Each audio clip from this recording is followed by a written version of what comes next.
From season 2 episode 3, जिसकी शुरुआत में हम बॉयड को देख पाते हैं जो कि इस वक्त बाथरूम में खड़ा होकर के खुद के हाथ को देख रहा था, जिसके अंदर अनजाने से कीड़े घूम रहे थे कि तभी वहां पर एलिस का आना होता है। यहाँ पर एलिस अपने फादर बॉयड को पूछता है कि आखिर आप जंगल की तरफ गए थे, फिर वहां से हमारे बचकर निकलने का रास्ता खोजने के लिए कोई खबर लेकर के आए हो या फिर इस बार भी कोई निराशा ही हाथ लगी है। अब यहाँ पर बॉयड चाहता तो उसे बहुत कुछ बता सकता था कि वो एक कैसल टाइप की जगह पर पहुंच गया था, एक बूढ़े शख्स ने अपना लहू खुद मेरे लहू के साथ में जोड़ दिया था, काफी सारी अनजानी चीजें थी, अलग अलग टोन सुनाई पड़ रही थी। मगर इस वक्त हालात ऑलरेडी बुरे थे। ब्रेंडल गांव में ऑलरेडी 5 लाशें हो चुकी थी और इस खराब हालत में वो एलिस को और ज्यादा कुछ गलत बातें बता करके परेशान नहीं करना चाहता था, इसलिए वो उसे शांत करवा देता है और बोलता है कि हमें जल्द ही कोई रास्ता मिल जाएगा। और एलिस भी अपने फादर को गले लगा करके वहां से निकल जाता है। जिसके बाद में सीन शिफ्ट होता है जिम पर, जो कि इस वक्त काफी खराब हालत के अंदर बैठा हुआ था हॉस्पिटल में। यहाँ पर उसकी वाइफ टबी था और कंपाउंडर क्रिस्टी भी मौजूद थी जो कि उसे सहारा दे रहे थे। यहाँ पर जिम की इस वक्त ऑलरेडी 5 पसलियां टूट गई थी, हाथ पैर बहुत ज्यादा दर्द में कर्रा रहे थे क्योंकि सूज गए थे पूरी तरीके से, क्योंकि रात भर वो बिल्डिंग के नीचे दबा हुआ था। मगर टबी था उसे बहुत ज्यादा सपोर्ट करती है, उसे अपना प्यार दिखाती है और बोलती है कि हम हमेशा साथ थे, हैं और रहेंगे। मीनवाइल सीन शिफ्ट होता है रैंडल पर, जो कि इस वक्त अपनी बस के पास खड़ा होकर के वहां से जाने की बात कर रहा था और जोरदार तरीके से डोना को झाड़ भी रहा था कि तुम्हारे चक्कर के अंदर हमारे इतने सारे लोग मर गए, अगर हम एक दिन पहले ही निकल जाते तो शायद आज इतने बुरे बुरे कांड ना होते। जिस पर डोना का बताना था कि तुम कहीं जा ही नहीं सकते, ये बस अगर तुम रोड पर लेकर के निकल भी गए तो भी वापस घूम करके इसी गांव के अंदर पहुंच जाओगे। यहाँ पर इन दोनों के बीच में गर्मा गर्मी हो जाती है, लेकिन तभी वहां पर बॉयड पहुंच जाता है और कहता है कि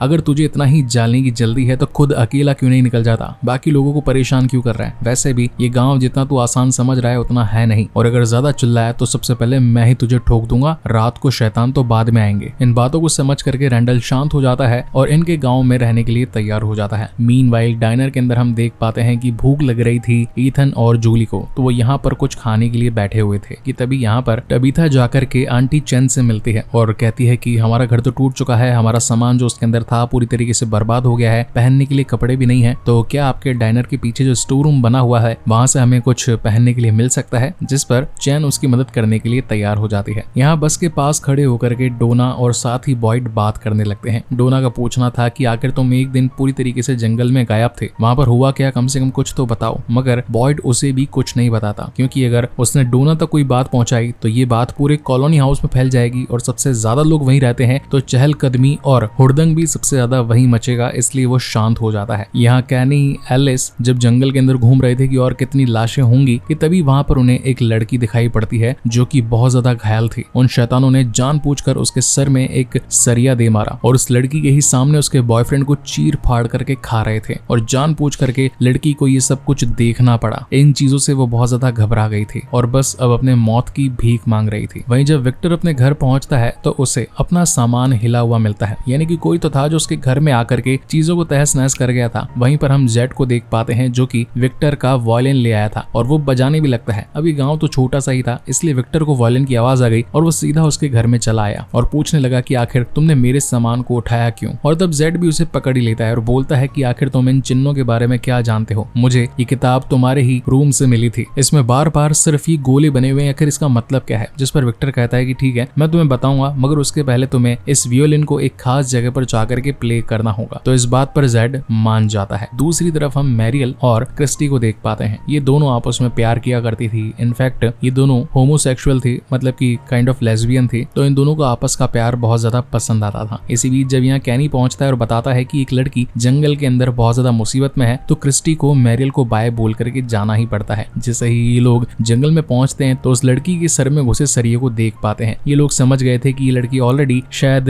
10-12 मिनट और जिंदा रहेगी, तो इसे बचा करके हॉस्पिटल ले जाने जितनी मेहनत करना वो सब कुछ वेस्ट हो जाएगा। जैसे ही हम इसका सरिया सर से निकालेंगे ऑन द स्पॉट मारी जाएगी, तो अगर इसके पास कुछ पल है तो इसे ऐसे ही जीने दो। इसी बीच हम घायल पड़े जिम को देख पाते हैं जो कि इस वक्त उन तारों के लिए और ज्यादा कंफ्यूज हो गया था कि अगर धरती से बिजली आई नहीं रही, सब कुछ गोदाम मतलब कि जो नीचे बेसमेंट में एक बड़ा सा गड्ढा हो गया था वो पूरी तरीके से खाली पड़ा था, तो फिर आखिर इन तारों के अंदर बिजली पहुंच कैसे रही है। कि तभी वहां पर एक बूढ़ी औरत पहुंच जाती है। ये वो औरत थी जो कि उस बस के अंदर आई थी और वो जिम को शांत करने लगती है। इस बुढ़िया के पास में एक बैग भी था। जब जिम उसे पूछता है कि आखिर इस बैग के अंदर क्या है, तो बढ़िया उसे कुछ नहीं बताती और ये भी बोलती है कि तुम सवाल कुछ ज्यादा ज्यादा ही पूछते हो। वहीं दूसरी तरफ सीन शिफ्ट होता है कॉलोनी हाउस में, जहाँ पर इस वक्त हम एल्जिन को देख पाते हैं। एल्जिन की हालत अभी भी खराब थी, इसलिए फातिमा उसे थोड़ा शांत करने के लिए ब्रेंडल की झील के पास ले जाती है। ये सिर्फ एक इकलौती झील थी इस गाँव में जहाँ पर ये कभी आराम से नहाया करते थे, और अब तो ये झील भी सूनी पड़ी थी। इसे देख करके एल्जिन को काफी खुशी महसूस होती है। वहीं अगेन जंगल में सीन शिफ्ट होता है, जहाँ पर हम कैनी, एलिस और क्रिस्टी को देख पाते हैं, जो कि बस अब उसकी मौत की घड़ी का इंतजार कर रहे थे कि तभी वहां पर बॉयड पहुंच जाता है और कहता है कि आखिर तुम लोग यहाँ पर कर क्या रहे हो। जहाँ पर तीनों बताते हैं कि उन दरिंदों ने इस लड़की को जिंदा इसलिए छोड़ दिया ताकि वो मौत का नंगा नाच दे सके। शैतानों ने उसके बॉयफ्रेंड को उसी की आंखों के सामने फाड़ कर खाया। ये चीजें उस लड़की के लिए बड़ी ही दर्दनाक रही होगी। अब यहाँ पर बॉयड भी उसे दर्द में तड़पता देखना नहीं चाहता था, इसलिए बस उसके सर से सरिया निकालता ही है कि तभी उस लड़की की डेथ हो जाती है। मीनवाइल सीन शिफ्ट होता है डाइनर में, जहाँ पर इस वक्त फातिमा आ गई थी एल्जिन को छोड़ करके। वहीं पर एलिस भी आ गया था कैनी को छोड़ करके, और ये दोनों आपस में टाइम स्पेंड करने लगते हैं, क्योंकि एक रात पहले इन्होंने अगेन उन वैशी दरिंदों का सामना किया था घर में रह करके, और एक साथ होने का वादा किया था। और इन्हीं चीजों को सोचते समझते हुए ये दोनों आपस में एक साथ शादी करने का डिसाइड कर देते हैं। और ये इस ब्रेंडल गांव की हिस्ट्री में पहली बार होने वाला था कि कोई कपल यहीं पर शादी करने वाला है। यहाँ कॉलोनी हाउस के बॉटनी सेक्टर के अंदर जब डोना बाकी पौधों को चेक कर रही थी तो उसे मालूम चलता है कि ये तो धीरे धीरे मुरझाने लगे हैं। ऐसा लग रहा हो मानो कि यहाँ की मिट्टी श्रापित हो गई है कि तभी यहाँ पर बॉयड पहुंच जाता है और उसे एक बड़ी ही अनजान सी घटना बताता है। कहता है कि